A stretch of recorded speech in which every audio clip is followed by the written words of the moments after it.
Bonjour à toutes et tous. Le pass de la honte, acte 1, scène 1, en tout cas pour ce qui concerne ma vie personnelle, puisqu'on a déjà eu l'occasion d'assister à certaines scènes lamentables, comme par exemple nos députés qui se couchent, qui font preuve d'une force d'inertie extraordinaire au point de ne pas venir voter une loi qui est pourtant d'une importance capitale. Et donc là, je vais profiter de cette vidéo pour apporter un témoignage, pour vous montrer ce que donne le pass sanitaire dans la vie quotidienne. Et encore, on n'est qu'au début, et là, l'exemple que je vais vous montrer n'est bien sûr pas un exemple très grave, mais je voulais apporter ma contribution de façon à pouvoir exprimer mon indignation par rapport à ce pass qui est vraiment honteux, puisque c'est quelque chose de discriminatoire. Et donc c'est pour ça que j'ai voulu mettre ce badge pour bien le montrer face à la vidéo. Alors, qu'est-ce qui m'amène à vous faire cette vidéo? C'est tout simplement le fait que j'aurais dû être en vacances à la montagne cette semaine, mais que non, je me retrouve devant mon écran à vous faire cette vidéo. Alors, je ne vais pas faire que ça, je vais quand même tirer profit de ce temps pour faire d'autres choses plus intéressantes, mais je pense qu'il est quand même de notre devoir à chacun de pouvoir contribuer à cette résistance qui se met en place depuis le 12 juillet, puisque c'est la date à laquelle nous avons basculé dans un régime de plus en plus inquiétant. Et donc je veux apporter mon témoignage, ma pierre à l'édifice, je veux témoigner puisque j'en ai l'occasion. Et donc qu'est-ce qui s'est passé? Pour moi, rien de terrible, mais des questions qui m'ont fait, des questions qui me sont venues là depuis 3 4 jours, comme par exemple, est-ce qu'on est en train d'assister, comme vous pouvez le voir en haut de cet écran, est-ce qu'il s'agit d'un pass vers la dictature? Ou est-ce qu'au contraire c'est le pas de trop? Je me suis amusé à faire un petit jeu de mots.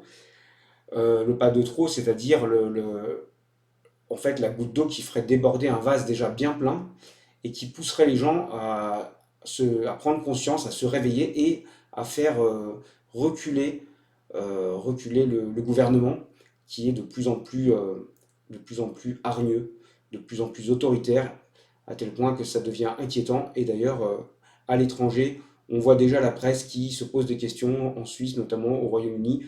Aujourd'hui, la France, c'est vraiment la honte à l'étranger. Et même pour nous, Français, ça devient vraiment une honte d'habiter dans ce pays. En tout cas, ce pays tel qu'il est en train de tourner. Bien sûr, je ne renie pas le passé de la France, qui est un passé dont je suis assez fier, mais je vois qu'aujourd'hui, le pays est entre les mains de puissances qui sont complètement corrompues, qui ne défendent pas les intérêts du pays et qui sont une véritable honte, j'ai pas honte de le dire, une véritable honte pour, pour tous les Français qui aiment ce pays. Voilà. Alors je me demande aussi, je me dis aussi que c'est aussi une aubaine, ce pass. Ce pass est aussi une aubaine pour démasquer les covidistes les plus radicalisés. En effet, on constate que certaines personnes qui jusqu'à présent se cachaient derrière la pensée unique tombent le masque et vont vous dire ouvertement que c'est bien fait pour vous, que vous êtes punis parce que vous n'avez pas adhéré à la pensée unique, vous n'avez pas obéi aux injonctions. Et donc vous mériteriez d'être discriminé et donc exclu de la société pour des motifs de ce type qui n'ont, je le rappelle, aucune base scientifique sérieuse. Voilà. Aujourd'hui, on est, je le répète, et je le dis depuis un an, on est dans une idéologie, on est dans une pensée sectaire, on est dans des croyances, nous ne sommes pas dans de la science, même si certaines personnes se déguisent en scientifiques pour aller faire des sketchs à la télévision. Mais moi, j'attends de voir, moi, ce que je veux, c'est voir les données statistiques et pas des données, pas des chiffres trafiqués. Je veux qu'on nous montre les vrais chiffres, comme c'est le cas actuellement au Royaume-Uni, où ils publient les vrais chiffres de santé publique, ou dans d'autres pays aussi, qui ne s'amusent pas à mentir ou à trafiquer les chiffres pour en faire ce qui les arrange. Donc c'est une aubaine pour démasquer les personnes de votre entourage qui seront les plus radicalisées, c'est-à-dire les petits chefs, les tyrans en puissance qui rêvent en fait de pouvoir avoir raison contre vents et marées et qui sont très heureux aujourd'hui de pouvoir répéter ce qu'on leur dit à la télé et ils ont l'impression d'avoir du pouvoir. Ils se sentent plus intelligents parce qu'ils regardent la télévision et qu'ils arrivent à répéter ce qu'on leur répète à longueur de journée. Ça leur donne un petit pouvoir et donc ils vont s'en servir pour vous écraser. Bientôt, ils vont vous dénoncer. On connaît parfaitement le processus. Ça va être aussi des insultes. Ils vont être de plus en plus hargneux, on le voit. De plus en plus, ils vont vous accuser d'être par exemple, extrémiste, d'être presque un terroriste, d'être un imbécile, etc. Mais ça, on connaît par cœur. Je pense que maintenant, les gens éveillés ne tombent plus dans ce panneau-là. Et donc, c'est pourquoi je pense que c'est l'occasion de faire un bon ménage dans ces contacts, chose que j'ai fait depuis un an et j'en suis très heureux. Voilà, donc pour rentrer dans le vif du sujet, donc moi je voulais vous montrer ce petit exemple de ma vie, qui est un exemple parmi plein d'autres, hein, puisque je suis bien sûr pas le seul, et puis c'est une anecdote, évidemment je n'en fais pas une affaire d'État, je veux dire, il n'y a rien de grave. Voilà, en application des consignes gouvernementales, nous sommes dans l'obligation de demander à nos clients un pass sanitaire. Alors, bon, bah là, c'est pas de leur faute, ils sont obligés. C'est une obligation légale. Ils nous le répètent parce que je suis un peu con, donc ils me le redisent. Parce que voilà, en fait, je suis pas comme si j'étais pas au courant. Si vous souhaitez annuler votre séjour, ben c'est pas que je souhaite, c'est que je souhaite venir passer mes vacances, puisque ça fait un an et demi qu'on ne peut plus partir en vacances. Je souhaite profiter de mes vacances, oui. Je ne souhaite pas l'annuler, je souhaite venir en fait. Et ils sont contraints de retenir 100% des frais. Ils sont contraints donc de ne rien me rembourser, y compris la pension complète. C'est-à-dire que je vais payer des repas, ils pourraient très bien le déduire, hein, puisque bon, ils peuvent tout à fait réajuster leur stock.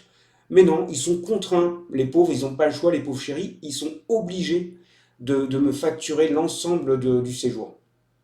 Voilà, je ne sais pas si je dois les plaindre ou rigoler, mais voilà le mail que je reçois.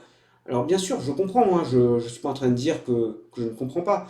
Mais bon, ça me fait rigoler, c'est toujours les mêmes réponses, c'est toujours les mêmes genres de phrases typiques, c'est toujours les... Enfin, voilà, comment dire? C'est jamais de leur faute, en fait, c'est parce qu'il y a des ordres qui viennent d'en haut, donc ils sont contraints, euh, et puis, euh, et puis voilà, il n'y a pas de geste commercial, quoi, c'est ça que j'ai pas du tout apprécié. D'ailleurs, je leur ai bien fait savoir, je pense qu'ils ont bien compris. Donc, ils sont contraints par la loi, mais bon, on va pas rentrer dans le débat aujourd'hui, il y a des lanceurs d'alerte qui font ça bien mieux que moi. Moi, je suis juste là pour apporter un témoignage, mais écoutez, la loi actuellement, elle est piétinée, tout est illégal, la plupart des mesures sont illégales, ça fait un an et demi que ça dure, ça devient, c'est un scandale, il y a plein de plaintes en cours, on n'est plus protégé, on n'a plus de, voilà, on n'a plus de séparation entre les pouvoirs, c'est l'exécutif qui décide de tout. Je sais pas, enfin, je sais pas si vous vous rendez compte où on en est. Alors, d'habitude, on est soumis à l'Europe. On est à plat ventre. Dès que Bruxelles dit quelque chose, il faut toujours faire comme dit Bruxelles. Les mecs, on les connaît pas. Ils sont. Voilà, ils discutent avec les lobbyistes à Bruxelles et puis ils nous passent des lois et en fait, on est obligé de les faire. Et puis après, on a un guignol qui passe à la télé pour nous dire ah ben, on va réformer les retraites, on va faire ceci, cela. Depuis le début, il le sait puisque ça fait partie des GOPE, donc les grandes orientations économiques européennes. Donc, c'est la feuille de route donc on a des gens qui viennent à l'atelier nous expliquer que malheureusement, voilà, pour notre bien, on va être obligé de faire ceci, cela. Et en fait, la France est détruite par cette oligarchie européenne. Et pourtant, on a des lois sur lesquelles il est marqué, je vous laisse lire, hein, l'article, donc les deux articles ici qui sont encore en vigueur, hein, bien sûr, hein, qui stipulent qu'on ne peut pas discriminer les gens, on n'est pas en fait qu'on n'est pas sous le, voilà, on n'est pas sous dictature, quoi. Officiellement, on n'est pas sous dictature, en fait. C'est ça qui est expliqué ici. On ne peut pas discriminer les gens sur leur état sérologique. Voilà. Je rappelle en plus que là, on parle de sérologie, de choses comme ça. C'est même pas vraiment le sujet. Donc ça, là, on parle d'injection expérimentale, hein, bien sûr. Donc, on ne parle même pas de ce qui est écrit à l'écran. Mais c'est cette loi qui devrait s'appliquer. Mais c'est pas le cas. Bon, bref, c'était une aparté. D'autre part, on est toujours dans un monde délirant où il n'y a plus aucune logique. Donc, est-ce que vous êtes d'accord avec moi sur le fait que, à partir du moment où on a une immunité naturelle, du fait qu'on a été exposé à une maladie, est-ce que vous êtes d'accord avec moi pour reconnaître que, bah, dans ce cas-là, si un examen, par exemple, sérologique indiquait que les anticorps sont présents dans votre corps par une immunité naturelle, on est bien d'accord que cette immunité naturelle ne peut pas remplacer une immunité artificielle et qu'elle est bien supérieure à une immunité artificielle. Vous savez de quoi je veux parler, une immunité artificielle va vous défendre, va vous permettre d'avoir des anticorps, mais uniquement contre des choses ciblées. Or, l'immunité, ce n'est pas que les anticorps. C'est aussi l'immunité cellulaire, c'est aussi beaucoup d'autres choses. Ce ne sont pas que les anticorps. Surtout quand on parle de, de, de choses qui varient ou qui mutent. Donc, voilà, ça c'était juste voilà, une petite remarque de ma part. Et donc, moi, il se trouve que, voilà, quand j'ai vu, parce que c'est au dernier moment, bien sûr, que j'ai été avisé que non, je ne pouvais pas aller sur mon lieu de vacances faute de passeport sanitaire, eh bien, il se trouve que bah, je suis immunisé en fait. C'est-à-dire que j'ai été faire une sérologie. Vous voyez, excusez-moi, je suis en train de faire n'importe quoi sur mon écran. Il se trouve que j'ai une immunité naturelle. Voilà. Donc, alors vous remarquerez bien sûr que, comme d'habitude, toutes les précautions sont prises. Alors, face à une évidence, on va vous expliquer que, voilà, vous êtes protégé, mais pas protégé, mais qu'on ne sait pas trop combien de temps, et blablabla, et qu'il faut quand même garder les mesures barrières. Bon, ok, ça, moi, je pose la question, voilà, je repose la question, même si j'ai déjà eu la réponse par des personnes compétentes. À partir du moment où vous avez une sérologie qui indique que vous avez les anticorps, vous avez les anticorps. C'est tout. Donc, présentement, vous n'êtes pas contagieux. Vous n'êtes pas. Voilà, vous êtes immunisé. D'où le nom certificat d'immunité. Eh bien non, ce n'est pas recevable. Pourquoi? Parce que il y a des petits, vous voyez, il y a des petits trucs ici où ils essaient de se protéger, blabla. Et puis pourquoi? Parce que tout est fait pour que vous ne puissiez pas faire autre chose que d'être enfermé dans la religion que vous connaissez, qui consiste à vous injecter une substance expérimentale et à en assumer bien sûr le risque entièrement, puisque personne ne couvrira ce risque que vous prendrez si vous décidez de céder à ce chantage. Voilà, ce risque, vous l'assumerez seul. Il y aura pas d'assurance pour couvrir le moindre risque, pas un médecin qui vous garantira quoi que ce soit, qui vous signera le moindre papier, et encore moins les constructeurs qui ont fabriqué cette substance. Eux, ils se sont déchargés de toute responsabilité et ils ont même retrouvé le moyen de vous vendre des substances expérimentales alors que cette substance n'est pas validée. C'est-à-dire qu'ils n'ont pas le droit de le vendre parce que c'est pas validé, donc on ne peut pas commercialiser quelque chose qui n'est pas passé des tests. Et ben eux, ils ont quand même réussi à nous le refourguer, mais c'est la Sécu qui paye, donc les gens disent ah bah c'est gratuit. Bah oui, c'est gratuit, sauf que c'est la Sécu qui paye, donc c'est pas gratuit, il n'y a jamais rien de gratuit, réfléchissez 2 minutes. Voilà, donc eh bien on va mettre à profit ce temps pour maintenant justement dénoncer tout ça. Voilà, moi je vais m'engager maintenant de plus en plus, à commencer par les manifestations, donc j'ai bien sûr commencé, hein, c'était d'ailleurs super, samedi dernier c'était vraiment une très belle manif. Voilà, pacifique bien sûr, hein, j'ai fait tout le défilé de Montparnasse jusque devant comment, l'école militaire et ça s'est très bien passé. On a eu des témoignages intéressants sur scène, les gens étaient super et visiblement les gens sont en train de comprendre et on a vraiment une force qui se dégage, une tranquillité, une sérénité qui fait plaisir à voir. Et moi, ce que j'ai apprécié, c'est de voir beaucoup de jeunes, chose que je n'avais pas vue au dernier rassemblement auquel j'avais assisté. Beaucoup de jeunes qui commencent à se réveiller. D'ailleurs, j'ai parlé à un jeune hier soir, puisque je suis allé me balader un petit peu, et j'ai croisé des jeunes, et figurez-vous que j'ai rencontré un jeune qui m'a dit, parce que je lui avais adressé la parole, eh bien, qu'il a fait un malaise le lendemain de son injection expérimentale. Et donc, les pompiers sont venus le chercher au travail. Bon, le jeune, à juste titre, a voulu savoir ce qui a pu se passer. Eh bien, il n'a pas pu savoir. Il a pu savoir, mais à demi-mot. C'est-à-dire qu'on lui a dit, écoutez, il semblerait que ce soit justement l'injection qui provoque ça. C'est pas le. Donc, il y a plusieurs cas qui sont arrivés. Hein, ils le savent, hein, c'est connu en fait. Mais les pompiers n'ont pas trop le droit d'en parler. Et alors, le personnel médical, pas du tout. Alors, là, dans l'exemple que je cite, ce jeune me dit, bah, un infirmier m'a dit en off, discrètement, qu'il sait d'où ça vient, puisqu'il a déjà eu le cas, et que, en fait, dans le milieu, les gens savent maintenant. Mais il a des ordres, il ne peut pas le dire, et bien sûr, encore moins l'écrire, hein. Donc, voilà. C'était pourtant juste la première injection. Imaginez ce que ça va faire par la suite si cette même personne refait un petit coup de roulette russe. Voilà, je vous laisse imaginer. Là, moi, je sais pas. Je pense qu'il y a un petit souci. Ça va vraiment trop loin. Voilà, bah écoutez, j'en ai terminé pour ce petit coup de gueule. Voilà, j'ai été gentil, hein, je pèse mes mots, hein.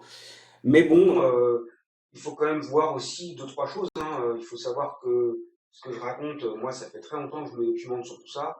Je sais ce que je dis, et puis c'est pas moi qui le dis, hein. Donc, bien, comme vous voyez ce genre de choses, hein, donc là, j'ai fait un coup de Google Traduction, on va regarder ce que ça donne. Une étude du CDC montre que 74% des personnes infectées dans l'épidémie, blablabla, étaient entièrement injectées. Bon, bah, écoutez, ça, je crois que maintenant, hein, tout le monde commence à le savoir, donc je vais pas m'attarder là-dessus, hein. C'est la même chose que ce qu'on peut trouver sur, par exemple, alors en Irlande aussi, hein, j'ai vu ça aussi en Irlande. C'est sorti là, non, je sais plus où c'est en Irlande, j'avais repéré un article. Enfin bon, c'est la même chose que, oui, en Irlande, effectivement, je me suis pas trompé. Non, en Écosse, désolé, autant pour moi. Alors oui, en Grande-Bretagne, ils sont un peu plus transparents, c'est-à-dire ils publient les vrais chiffres. Vous savez, quand nous on a le réseau Sentinelle, ça c'est les vrais chiffres du terrain. Donc, quand on les regarde, on voit des écarts de x20, vous voyez, avec par exemple les données de santé publique. Il y a comme un problème, il faut quand même savoir que les données Sentinelle, c'est une référence depuis 50-60 ans, tout le monde le sait, rien n'échappe au réseau Sentinelle, il y a un maillage énorme sur tout le territoire. Quand vous êtes cabinet médical, voilà, vous contribuez à ce réseau-là et vous avez en face de vous des gens qui viennent vous voir. Donc s'ils viennent vous voir, c'est qu'ils sont un peu malades, si vous voulez. Donc, quand vous avez des chiffres qui remontent du réseau Sentinelle, vous pouvez peut-être leur faire confiance. Mais quand vous regardez les chiffres qu'on nous donne, c'est du délire. Alors, je parle même pas des cas Covid avec des tests bidons, complètement faux, tout le monde le sait, même Fauci l'a dit, mais vous vous rendez compte, même Fauci a été obligé de l'admettre que les tests PCR, c'est du bidon, vous réglez le curseur comme vous voulez une épidémie, vous montez le nombre de cycles, vous voulez plus d'épidémie pour dire que les injections fonctionnent, vous baissez le curseur, mais c'est une blague, quoi. Ce sont des tests bidons ça fait même pas la différence entre un virus de la grippe et un virus du soi-disant Covid. Si le virus il est mort, tac, ça teste positif. Et c'est avec ça qu'on fait peur aux gens, et les gens marchent encore là-dedans. Mais réveillez-vous, franchement. Regardez ce qui se passe en Écosse. Pareil. Qu'est-ce que vous voulez que je vous dise? Ah oui, ça empêche les formes graves. Oui, bien sûr. Sauf que là, il y en a plus de formes graves en Écosse. Mais ça, c'est pas des études prospectives, ça. Ça, c'est des études observationnelles. C'est la réalité. Ce sont les chiffres qui remontent. On n'est pas en train de faire des projections débiles avec des big data, des trucs où on fixe les objectifs avant de faire les statistiques. Mais vous vous rendez compte de ce qui se passe? Et je suis atterré, quoi. Regardez ça. On a plus de décès suite à cette injection que par rapport au machin, à la grippe de 2019. Qu'est-ce que c'est que ce cirque, quoi? Et on va marcher là-dedans combien de temps, en fait? La mortalité. Regardez, Mediapart, le 2 août. Regardez ça. On est dans une idéologie. Regardez ça, idéologie. Vous savez ce que c'est une idéologie? On est dans une pensée sectaire aujourd'hui. On a des gens qui viennent à la télé, on n'a pas les données, ils viennent sans données. Est-ce que vous avez déjà vu le professeur Raoult vous parler sans donner des vraies données observationnelles? Ça n'existe pas. C'est pas de la science. Ça s'appelle de la religion. Ça s'appelle je sais pas moi, c'est de la folie. Et ça fait 1 an et demi que ça dure quand même. Et on nous dit oui, mais c'est nouveau, on sait pas, mais démissionnez les gars, démissionnez quoi, arrêtez, faites autre chose quoi. Ah oui, c'est vrai, vous êtes bien payé, d'accord. Il n'y a pas des problèmes non plus de conflit d'intérêts par hasard? Bon, je vais pas m'éterniser là-dessus, je vous laisserai regarder vous-même si ça vous intéresse. Pareil, le graphène. Alors le graphène, moi j'en sais rien, le graphène, mais qu'est-ce que c'est encore que ce truc? Bon, là c'est en anglais, mais on nous parle du graphène, mais bon, si c'est vrai qu'il y a du graphène comme ça, dans les injections, les tests, et puis les masques, je sais pas, mais il faudrait peut-être qu'on en parle, quoi, qu'il y ait des débats, parce que ça a quand même été publié dans une, regardez, c'est quand même une publication scientifique. C'est des scientifiques espagnols qui ont trouvé ça, mais vous savez ce que c'est que le graphène? Mais regardez ce que c'est que le graphène quand même. Bon, c'est marrant, on dirait ça me rappelle les symptômes d'une certaine grippe, ça. Regardez ça. Regardez ce que ça fait. C'est cancérigène. En fait, tout ça, ça détruit le système immunitaire, tout ça. Alors, imaginez-vous que je ne sais plus qui a annoncé officiellement que 8 mois après les injections expérimentales, le système immunitaire, il est hors d'état de fonctionner. Il ne fonctionne plus. Qu'est-ce qui va se passer cet hiver, à votre avis? Je vous pose la question. Qu'est-ce qui va se passer cet hiver? Mais moi, je crains le pire. Bien sûr, je ne le souhaite pas. J'aimerais me tromper. Bien sûr, tout le monde aimerait sortir de ce cauchemar, mais à un moment donné, quand on a une réalité qui apparaît, à un moment donné, il faut arrêter de mettre la tête dans le sable. Mais vous vous rendez compte que ça prend des proportions, mais bah, ça devient, enfin, est-ce que vous vous rendez compte qu'aujourd'hui, ils en sont à menacer les enfants? Les enfants, vous comprenez? Mais c'est très grave. Je vais vous passer une petite vidéo d'ailleurs. J'avais repéré une petite vidéo très courte, je vous la passe rapidement. Vous allez voir, c'est hallucinant. Donc, je vous la passe.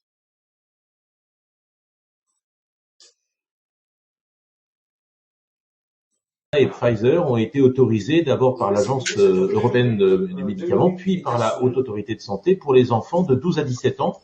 Ça veut dire qu'ils ont réussi à trouver une balance bénéfice-risque favorable des vaccins chez ces enfants. Or, comme les enfants n'ont strictement aucun risque de mourir ou même d'être malades du Covid, sauf exception chez les enfants qui ont déjà des comorbidités très importantes, des malformations, des maladies génétiques, on ne comprend pas comment ils ont pu réussir à trouver un bénéfice et une bonne balance bénéfice-risque à ce vaccin chez les 12-17 ans. Donc, qu'est-ce qu'on a fait? Alors, quand je dis on, ce sont les membres de Réinfo Covid et du CSI. Ils sont allés télécharger l'étude, les études qui sont publiques, comme vient de le dire Philippe. Normalement, tout ça doit être public et on doit avoir accès à toutes les données. Et effectivement, toutes les études qui permettent d'avoir une autorisation d'un médicament, et c'est le cas du vaccin, sont publiques. Donc, on a téléchargé l'étude pour comprendre les chiffres sur lesquels ils avaient pu se baser. Eh bien, vous le croirez, si vous voudrez, nous ferons bientôt un article sur le sujet. Les études sont caviardées, exactement comme dans les secrets d'État, vous savez, ou quand il y a des choses que personne ne doit voir dans les films d'espionnage. Eh bien, les textes et spécialement la partie sur les effets secondaires de ces vaccins chez les enfants de 12 à 17 ans ont été noircis. C'est-à-dire qu'aucun scientifique ne peut accéder aux chiffres qui ont permis à nos experts des agences de santé de se prononcer. Et c'est la première fois depuis que la science existe qu'une étude est caviardée comme un document des services secrets. Et évidemment, vous comprenez bien que si les effets secondaires étaient faibles, on se demande pourquoi ils auraient besoin de les censurer. Donc on est très très inquiet parce que on se dit sur quels arguments ils ont pu autoriser ces vaccins chez des enfants de 12 à 17 ans qui n'ont strictement aucun risque de mourir ou même d'être malades du Covid, mais en plus, nous n'avons pas les chiffres. Voilà, bah écoutez, c'est quand même impressionnant. Je sais pas ce que vous en pensez, mais je sais pas, c'est pas des guignols, quoi. Voilà, c'est le conseil scientifique indépendant. Voilà la nouveauté de la semaine. Toutes les semaines, c'est de pire en pire. Toutes les semaines, on se demande qu'est-ce qui va se passer. Alors maintenant, ça y est, Voilà où on en est. Donc vous avez écouté la vidéo. Euh, je sais pas. On vit une période, mais c'est extraordinaire. On n'a jamais vu ça. Voilà, et c'est le Conseil scientifique indépendant. Alors voilà, ce sont des vrais scientifiques. Ils sont indépendants. Voilà. Donc voilà pourquoi eux donnent des vraies informations. Donc c'est peut-être parce qu'ils sont indépendants justement. Voilà, donc je pense qu'il faut peut-être un petit peu se renseigner maintenant. Il va peut-être falloir prendre ses responsabilités et arrêter de s'imaginer que toute votre vie, on va vous dire ce que vous devez faire et que vous allez juste avoir à suivre. On n'est plus à l'école en fait. Donc maintenant, je vois que beaucoup de gens se réveillent, mais il va falloir accélérer encore davantage. Parce que là, j'ai encore parlé avec quelqu'un que j'apprécie beaucoup tout à l'heure. Euh, Parce que maintenant, c'est ce que je fais. Je fais ma part de colibri, c'est-à-dire que dès qu'une occasion se présente, je discute avec les gens. Je pense sur moi parce que je suis d'une nature plutôt timide, mais bon, c'est pas le fait de discuter. Moi, j'ai pas de problème pour débattre. Au contraire, j'adore ça. Et expliquer aux gens, bah, moi, ça me pose aucun problème. Donc là, je le fais. J'ai quand même pris sur moi pour le temps parce que je me doutais que ça allait pas être évident. Effectivement, effectivement, il y a des gens qui sont complètement, qui ont décidé volontairement de mettre la tête dans le sable. C'est terrible, mais je ne sais pas si ces gens-là vont un jour revenir à la raison. Je ne sais pas. Pourquoi? Parce qu'ils ne veulent pas entendre ça. En fait, dès que vous dites certains mots, ils partent en dissonance cognitive, ils pètent un câble en fait. C'est-à-dire, vous dites un mot, vous remettez en cause, par exemple, les- le fait qu'il y ait une démocratie dans le pays, vous dites oui, j'ai l'impression qu'on se dirige quand même vers quelque chose d'un peu inquiétant. Alors là, ça y est, c'est fini, la conversation s'arrête et il y a un blocage psychologique, ça y est, parce que les gens sont complètement lobotomisés, quoi. On en est là. Moi maintenant, voilà, je pense que comme on en arrive maintenant à défendre ça touche maintenant les enfants. Je pense qu'on va pouvoir maintenant faire réagir notamment les mamans, mais aussi les papas hein, qui doivent aussi défendre. Hein. Le rôle du père, c'est bien de protéger. Hein. Donc voilà, on a tous pour notre mission, c'est de protéger les générations futures et nos enfants en particulier. Maintenant, s'il n'y a plus de solidarité entre les adultes, puisque bon, il faut quand même dire ce qu'il y a, et aujourd'hui il y a une vraie fracture, même si je pense qu'elle n'est pas définitive, moi j'accepte de voir la réalité. Si je constate une fracture, je ne vais pas dire non, tout va bien. C'est pas possible. Maintenant, c'est pas parce qu'il y a une fracture aujourd'hui, 2 août 2021, que on va pas retrouver une unité plus tard. Mais pour l'instant, on doit peut-être en passer par là, d'où mon titre, une aubaine pour démasquer les covidistes radicalisés. Aujourd'hui, voilà, on ne pourra pas faire forcément, il y a des choses il va y avoir des conflits, il va y avoir des choses qui vont péter. C'est pas grave, on s'en fiche. L'important, c'est de faire bouger les choses, de réveiller les gens et de ne pas embarquer dans ce passe. Mais qu'est-ce que c'est que ce truc? C'est vraiment la honte. Voilà. Alors, quoi faire d'autre à part parler aux gens? Ben, écoutez, moi, ce que Et j'ai fait Pfizer ont aujourd'hui, été autorisés hier, d'abord par 17 août, l'Agence européenne de ce que j'ai fait aujourd'hui, c'est tout simplement, je me suis amusé. Je suis allé sur Internet et j'ai mis des avis parce que je continue à vivre malgré les restrictions. Et donc, quand je vais dans un endroit qui n'applique pas ce pass, alors qu'est-ce que je fais? Je vais sur Google Avis. Regardez comme c'est beau. Ah, excellente adresse. Je précise que cet établissement ne pratique aucune discrimination qui imposerait de présenter tel ou tel document à l'entrée. Respect et bravo à vous pour vos belles valeurs. 5 étoiles. Voilà. Bah écoutez, voilà, ça c'est une. Voilà, qu'est-ce que je fais? Eh bien, je vais valoriser et je vais être solidaire des entrepreneurs qui défendent des valeurs qui sont nos valeurs. Je vous rappelle notre devise nationale liberté, égalité, fraternité. Donc, je vais maintenant systématiquement mettre des avis sur les gens qui ont des valeurs. Et qu'est-ce que je vais faire sur ceux qui n'ont pas ces valeurs-là? Et peu importe leur excuse, que je comprends leur excuse, sauf qu'on s'en sortira pas comme ça. À un moment donné, il faut être solidaire, justement, parce que ces gens-là vous donnent des leçons de solidarité. Moi, je retourne la chose, je dis, mais vous vous rendez compte où c'est que vous nous emmenez là avec votre consentement, avec votre inertie, votre manque d'esprit critique. Moi, je les mets face à la responsabilité. Alors, qu'est-ce que j'ai mis aujourd'hui? Oh, j'ai mis. Alors, attendez, on va regarder cet avis. Ah, bah oui, j'ai mis quoi? J'ai mis. Après avoir été client durant 5 années, j'ai décidé de boycotter Vacances Passion cette année. En effet, une semaine avant mon départ, le gouvernement, j'aurais dû mettre en 2 mots, a imposé des mesures de ségrégation que tout le monde connaît. Ayant refusé ce chantage, j'ai perdu 100% de ma réservation. J'ai pourtant proposé des choses, comme le fait de renoncer à ma pension complète, je vais zoomer un peu, ou en faisant état d'un certificat d'immunité de Covid, mais rien à faire. Voilà, bah, je vous laisse lire, hein. Et donc, qu'est-ce que je fais? Eh bien, j'ai mis une étoile, parce que je trouve ça lamentable.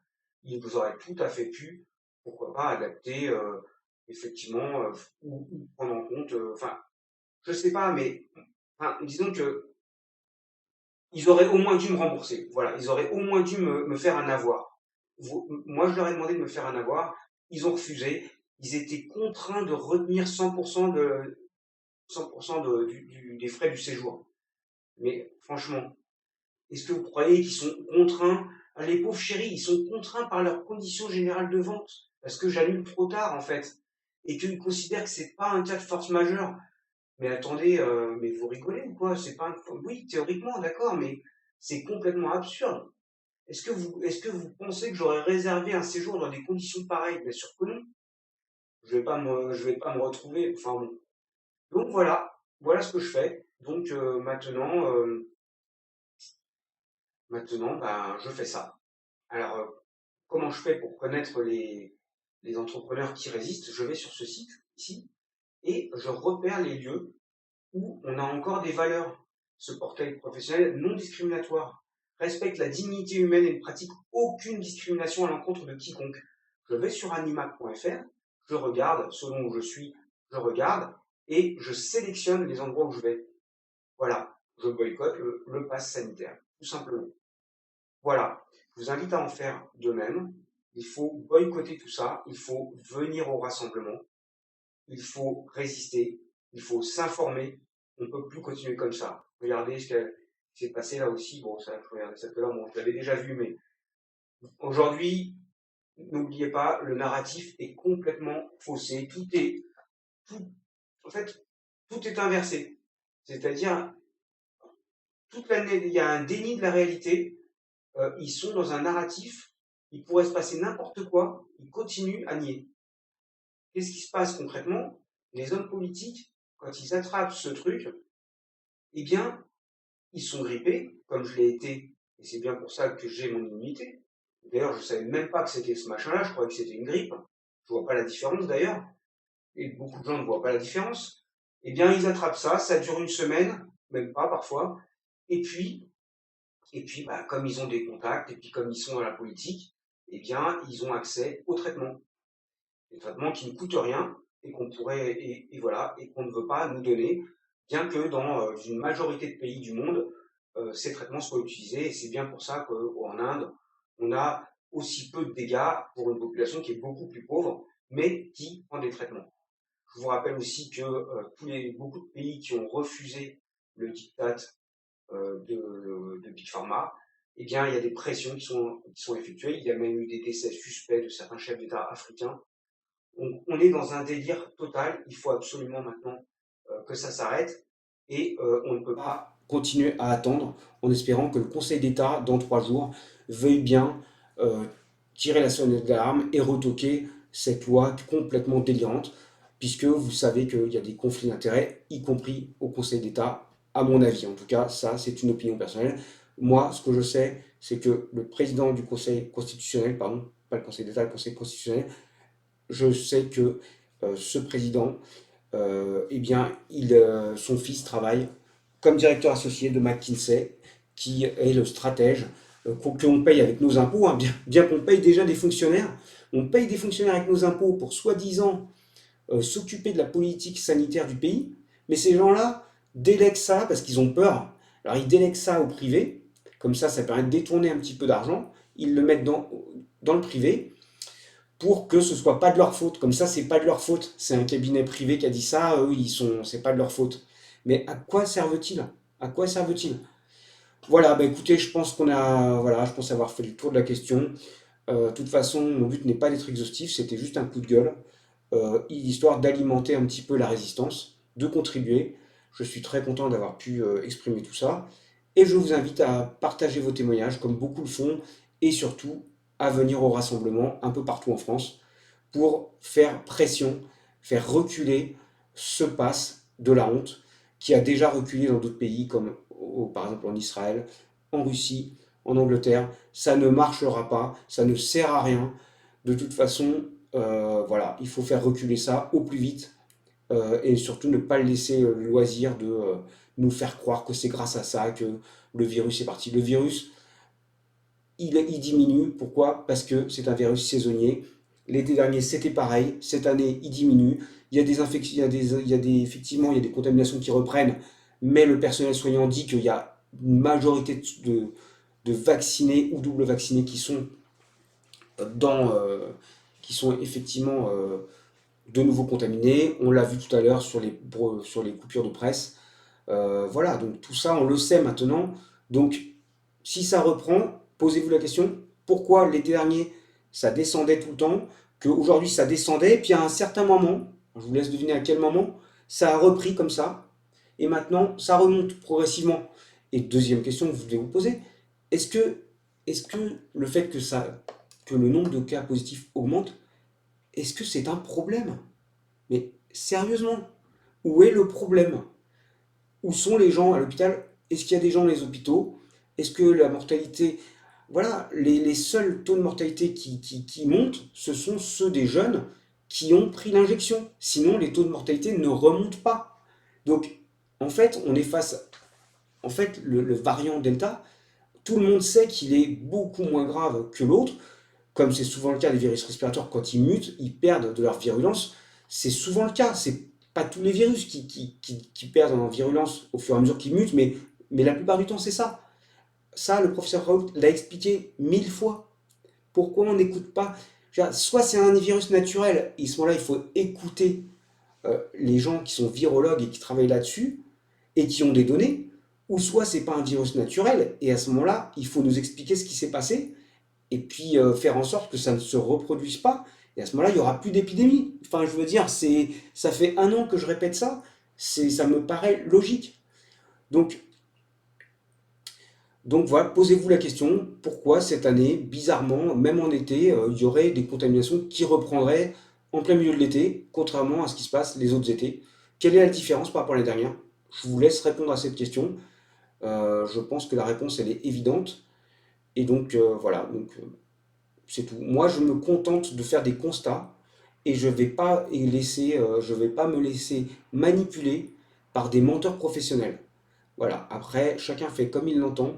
Moi, j'ai donné mon avis, j'ai des arguments et donc j'invite tout le monde à ne plus avoir peur et à dire les choses telles qu'il les perçoit et telles qu'il les ressent. À bientôt, merci de m'avoir écouté et donc bon courage à vous, bonnes vacances si vous avez la chance de pouvoir en prendre. Et donc peut-être à bientôt pour un acte 1, scène 2.